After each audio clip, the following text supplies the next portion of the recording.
whatever you wish to do, you must bring yourself to moment of joy and clarity within yourself. At that moment, what you decide, even if you die, you must go by that. Whenever your emotions go up and down, your mind says many things. That's not important. It says one thing today, one thing in the morning, one thing in the evening. It says one thing today and another thing tomorrow. That's of no consequence. In a moment of clarity, when I'm saying joy, because when you're happy, you're not compulsive. When you're very happy and clear, at that time, if you look at things and see that, yes, this is what is more sensible for me, just do that. It doesn't matter if it feels like hell. It doesn't matter. You go through hell for 10 years, it doesn't matter, you just do that, because that's where your well-being is. When you're in different states of compulsiveness, if you make decisions as to which way to turn, you will be endlessly lost. It is not about what you're doing, it is just that you're doing it in an unwavering way. Every day you are off and on, doesn't happen. You just unwavering, you become one-pointed. It doesn't matter what it is. If you want to be a butcher in an unwavering way, it will open up.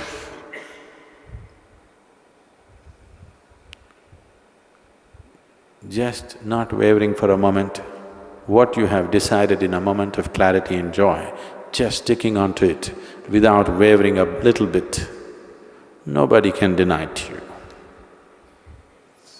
Every day when your thoughts and emotions fly this way and that way, you keep changing your mind,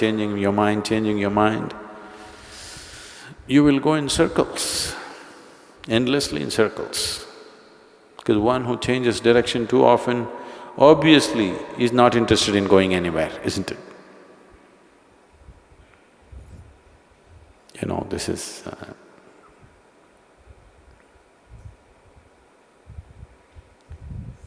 the world is round, so which direction you go, it doesn't matter.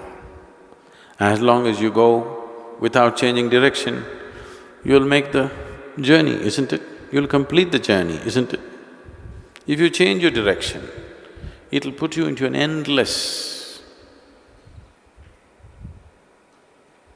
state of being lost, always lost. So,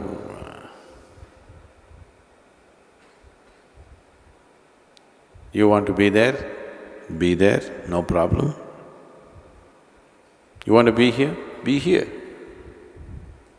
Don't go on changing your mind every day, morning one way, evening another way. You're a torture to yourself and everybody around you. One who is constantly changing their mind is a torture to himself and to everyone around, isn't it so?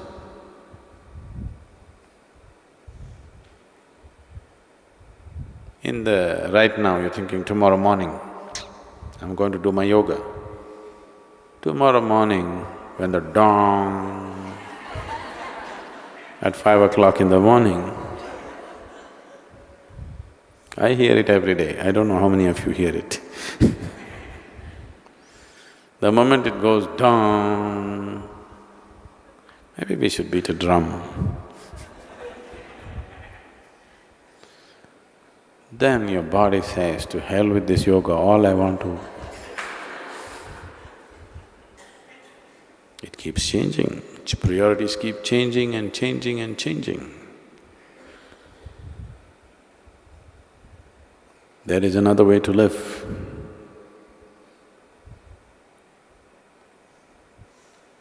Where the biggest joys that you have known in your life, the greatest pleasures that you have known in your life will look like,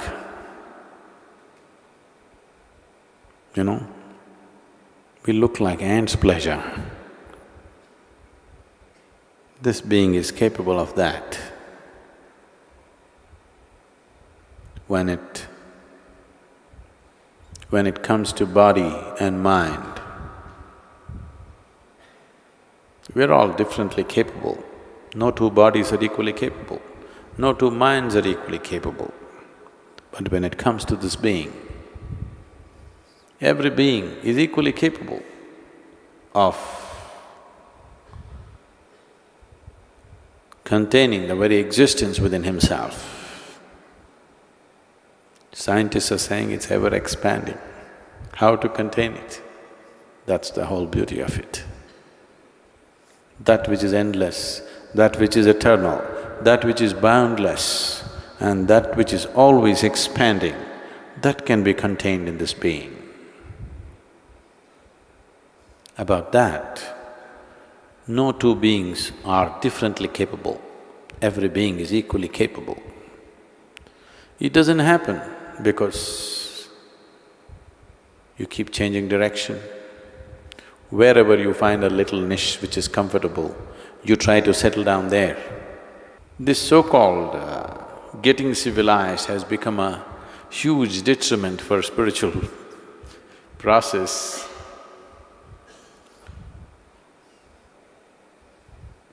Not essentially, but I would like to say this.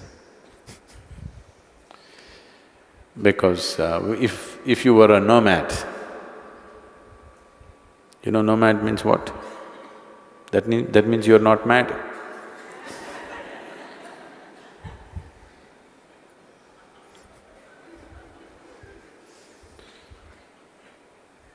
So who is not a nomad? One who is mad. One who is mad settles down. One who is not mad moves on and on and on, doesn't settle down anywhere. The moment we stopped being nomadic, we got into a certain kind of madness of safety and security. Whether it's physical, psychological or emotional, we're always looking for that niche where we can settle down and sleep. And once you find a niche and it gets too sweet and comfortable, and you don't have the courage to step out and once again make the journey. So if all you're looking for a picnic is a picnic, then it's okay. You know, it feels like that when if you want to try to climb the seventh hill, you climb a certain distance where your knees will be creaking and your breath will be looking like a steam locomotive. Push, push, push, push, it's going. Then you look around and the bamboo, the beautiful rocks, the bamboo around you and everything is so wonderful. The valley is so beautiful. What is the purpose of taking one more step? This is wonderful, this is it. Your mind tells you, this is it. I'm not questioning the beauty of the place. I'm not questioning the pleasure of being there. But right now, this argument has come, this new level of logic has come in you simply because your lungs are working like a steam engine and your legs are creaking like an unoiled bullock cart. So, new logic will come. Do you see every time for different situations that you get into, different states of comfort or discomfort you get into, you develop a new logic? Have you noticed this with yourself? Like they say, when you're a student, everybody is a communist. The moment you come out of your education and get yourself a job, you become a socialist. The moment you get married, you become a capitalist. according to new situations, different levels of comfort or discomfort, new levels of logic will come. The world has come to a point where the Maoists have become capitalist, that's it. That is it, you know. So, it keeps happening. That's why in a certain moment of clarity and joy, when you're there, you look at something, what you see is your well-being, you stick to that. Tomorrow it looks like horror to you, it doesn't matter, you stick to it. It feels like hell, you stick to it. That's well-being. If you keep shifting, nothing happens.